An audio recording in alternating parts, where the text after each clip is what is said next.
جنت کیا ہے؟ بسم اللہ الرحمن الرحیم۔ شروع اللہ کے نام سے جو بڑا مہربان نہایت رحم کرنے والا ہے۔ محترم ناظرین، السلام علیکم۔ ناظرین، جنت عیش و آرام کی ایسی جگہ کا نام ہے جو ایمان والوں کو ان کے ایمان کے صلے سے اللہ تعالیٰ کی طرف سے عطا ہوگی۔ حضرت ابو ہریرہ سے روایت ہے کہ رسول اللہ صلی اللہ علیہ وسلم فرماتے ہیں کہ میں نے اپنے نیک بندوں کے لیے ایسی نعمتیں تیار کر رکھی ہیں جن کو نہ کسی آنکھ نے دیکھا ہے، نہ کسی کان نے سنا ہے، اور نہ کسی انسان کے دل میں کبھی اس کا خیال آیا ہے۔ کوئی آدمی بھی ان نعمتوں کو نہیں جانتا جو ان بندوں کے لیے چھپا کر رکھی ہیں، جن میں ان کی آنکھوں کے لیے ٹھنڈک کا سامان ہے۔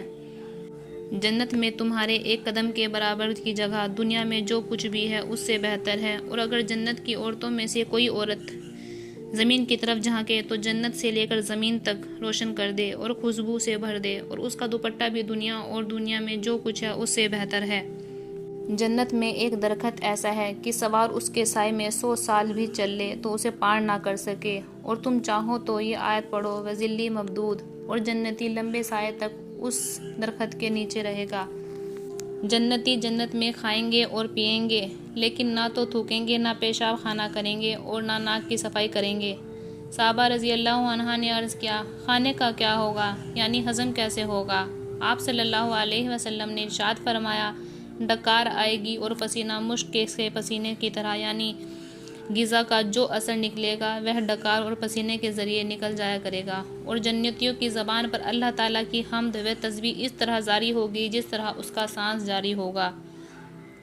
حضرت ابو سعید خدری رضی اللہ عنہ سے روایت ہے کہ رسول اللہ صلی اللہ علیہ وسلم نے ارشاد فرمایا، ایک پکارنے والا جنتیوں کو پکارے گا کہ تمہارے لیے صحت ہے، کبھی بیمار نہ ہوں گے، تمہارے لیے زندگی ہے، کبھی موت نہ آئے گی، تمہارے لیے جوانی ہے، کبھی بڑھاپا نہیں آئے گا، اور تمہارے لیے خوشحالی ہے، کبھی کوئی پریشانی نہیں ہوگی۔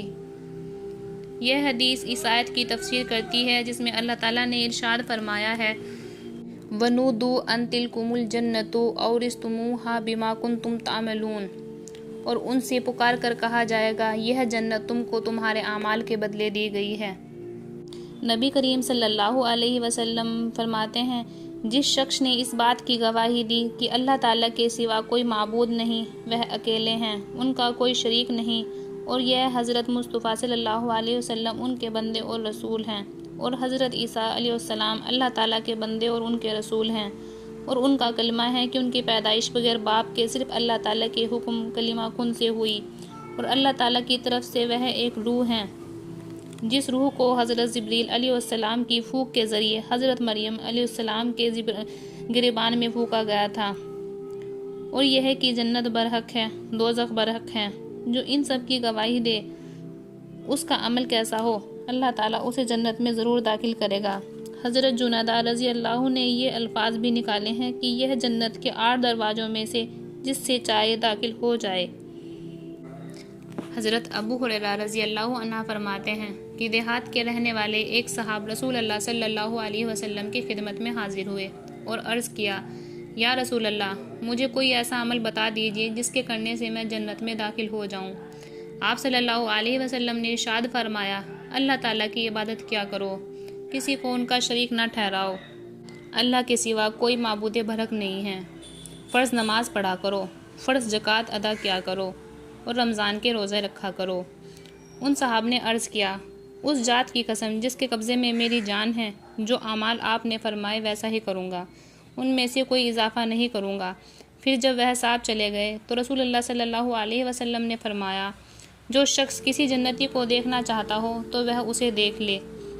رسول اللہ صلی اللہ علیہ وسلم فرماتے ہیں، جب جنتی جنت میں پہنچ جائیں گے تو اللہ تعالیٰ ان سے ارشاد فرمائیں گے، کیا تم چاہتے ہو کہ میں تم کو مزید ایک چیز عطا کروں، یعنی تم کو جو کچھ اب تک عطا ہوا ہے اس پر مزید ایک خاص چیز عنایت کروں؟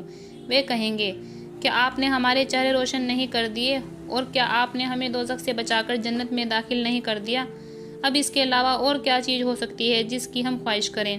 بندوں کے اس جواب کے بعد پھر اللہ تعالیٰ پردہ ہٹا دیں گے، جس کے بعد وہ اللہ تعالیٰ کا دیدار کریں گے۔ اب ان کا حال یہ ہوگا کہ جو کچھ اب تک انہیں ملا تھا ان سب سے زیادہ محبوب ان کے لیے اپنے رب کی دیدار کی نعمت ہوگی۔ سبحان اللہ۔